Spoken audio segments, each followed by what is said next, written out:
trekant. Jeg tegner højden fra den rette vinkel C ned på siden C, og der kalder jeg fodpunktet for D.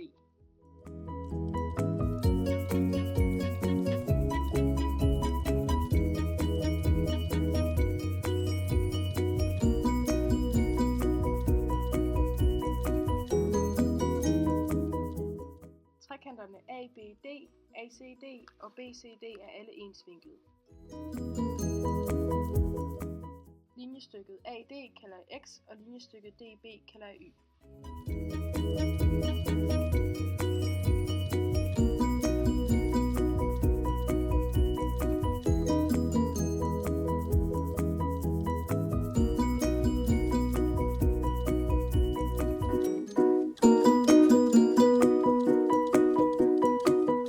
Nu drejer og spejler jeg de to små trekanter.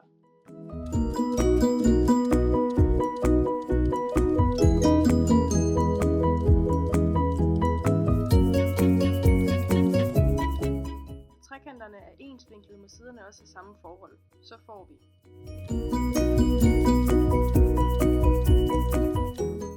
x divideret med b er lige med b divideret med c, og det er det samme som x lige med bn divideret med c.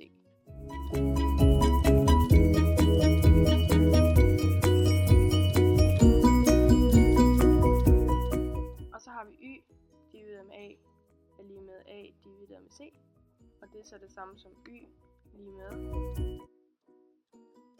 an divideret med c. Her er jeg på c, som er x plus y, som er lige med bn divideret med c, plus an divideret med c, som bliver lige med bn plus an divideret med c. Og det er det samme som an plus bn er lige med cn.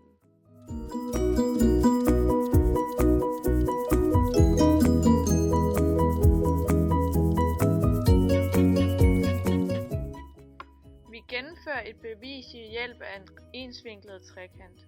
Vi betragter den som retvinklet og tegner højden fra den rette vinkel C.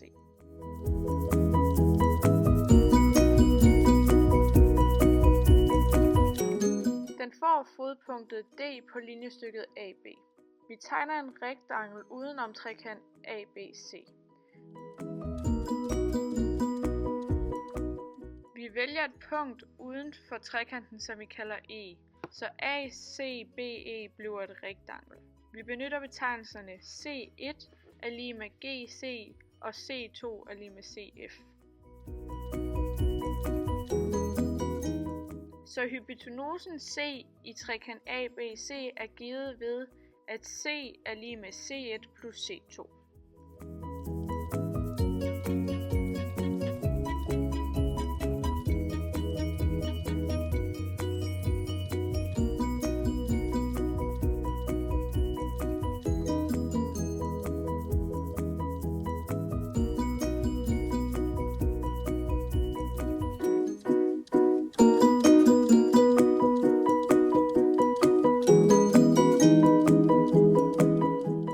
Figuren er trekant CBF og ABE ensvinklet. Forhold mellem ensliggende sider er C2 divideret med A er lige med H divideret med B er lige med A divideret med C.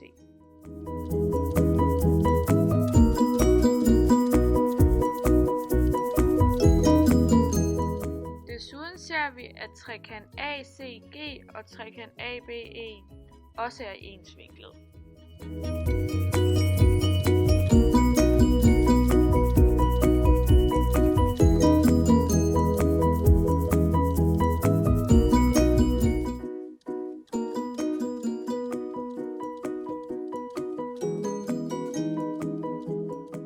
C1 divideret med B er lige med H divideret med A er lige med B divideret med C.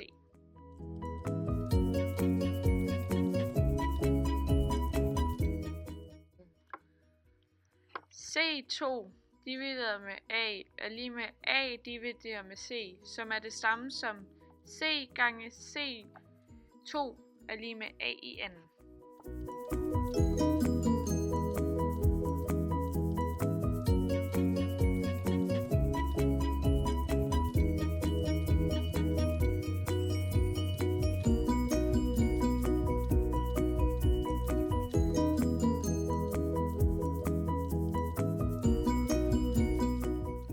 C1 divideret med B er lige med B divideret med C er det samme som C gange C1 er lige med B2.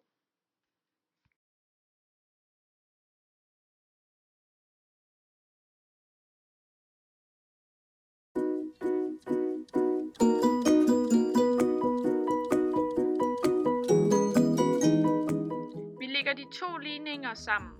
A anden plus B anden er lige med C gange C2 plus C gange C1 er lige med C parentes C1 plus C2 parentes slut er lige med C gange C gange er lige med C anden.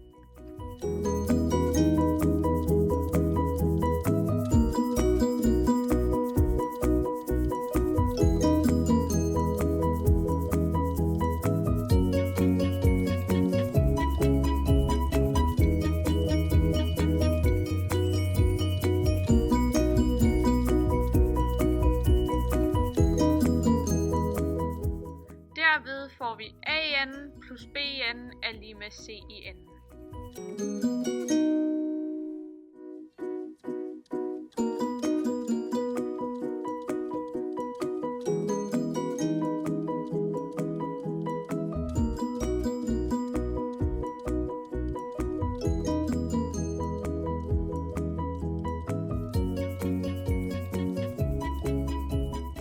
Jeg starter med nogle øvelser, som jeg vil bruge senere hen i beviset. I en retvinklet trekant kan man bruge siderne A og B til at beregne arealet. A er det samme som højden, og B er det samme som grundlinjen. Som vi ved, beregnes arealet med formlen en halv gange højden, som er A, gange med grundlinjen, som er B. Jeg tegner 4 ens retvinklede trekanter og finder arealet af dem ved at gange det hele med 4.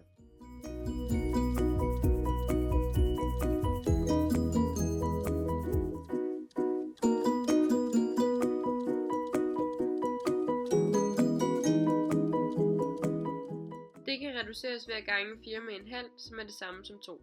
Der står altså nu 2AB. I den næste øvelse ser jeg på et kvadrat. Kendetegnet ved et kvadrat er, at alle siderne er lige lange. Hvis jeg kalder den ene for C, er alle de andre også C. Arealet af et kvadrat er side gange side, og i dette tilfælde C gange C, som kan reduceres til C i anden. I den sidste øvelse ser jeg igen på et kvadrat, nu med sidelængden A plus B. Arealet af dette kvadrat beregnes ved at multiplicere siderne A plus B. Det giver A plus B gange A plus B, hvilket også kan reduceres til A plus B i anden.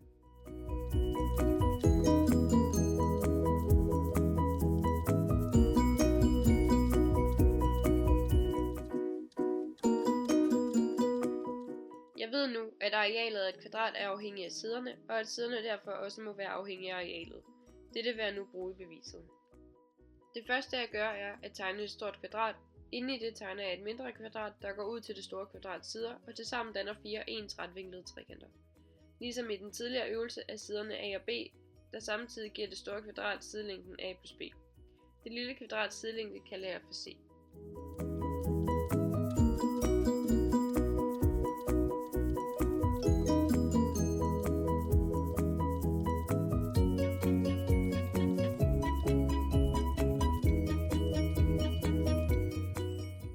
Arealet af tegningen udregnes ved hjælp af de 3 øvelser, jeg lavede før. Som vi kan se på tegningen, er arealet af det store kvadrat lige med arealet af det lille kvadrat plus de 4 ens retvinklede trekanter. Ud af det får jeg ligningen A plus B i anden er lige med C i anden plus 2AB.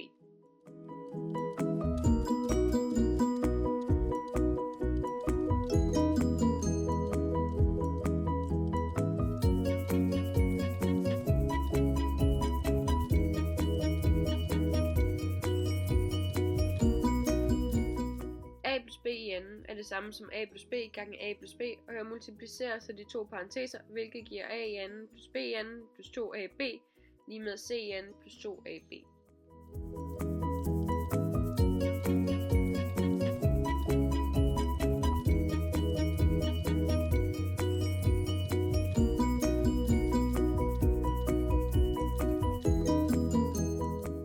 Da der står 2ab på begge sider, går de ud med hinanden, og tilbage står a i anden plus b i anden er lige med c i anden, altså er Pythagoras' sætning bevist.